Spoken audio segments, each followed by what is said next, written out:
Welcome to The Nooner, a daily dispatch of open-ended ideas from J.E. Peterson, but you can call me Jordan. If you like this podcast, I hope you'll click whatever you need to click to make sure it consistently shows up in the crosshairs of your attention. The thought of you missing out gives me night sweats. All right, here's today.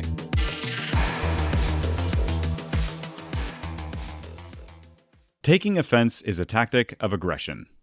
Most people are pretty nice. They really don't want to offend anyone. They want to be liked, and they want the people around them to feel good, because generally speaking, when other people feel good, it helps you feel good too.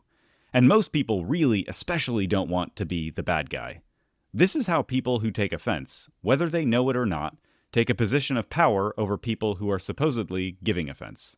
The whole purpose of being offended is, often unconsciously, an attempt to force someone into feeling like the bad guy.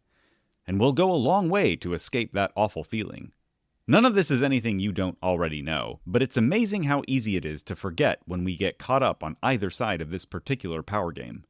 Our very susceptibility to it is what gave birth to the algorithmically driven outrage machines of social media.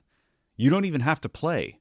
After all, nobody can resist a good underdog story, and so we sit transfixed as it plays out over and over. Someone who we perceive as having less power takes offense as leverage over someone who we perceive as having more of it. Meanwhile, we almost never see the offended party as the aggressor. Being offended seems instead like a shortcut to victimhood, which is itself a powerful aggregator of social cachet, which is the most powerful resource of all. By now, we're so well acquainted with how effective this tactic is that we almost can't help but take a little offense whenever we can get it. Almost. As for myself, regardless of whether or not any offense is ever intended, I will take none of it. Why not?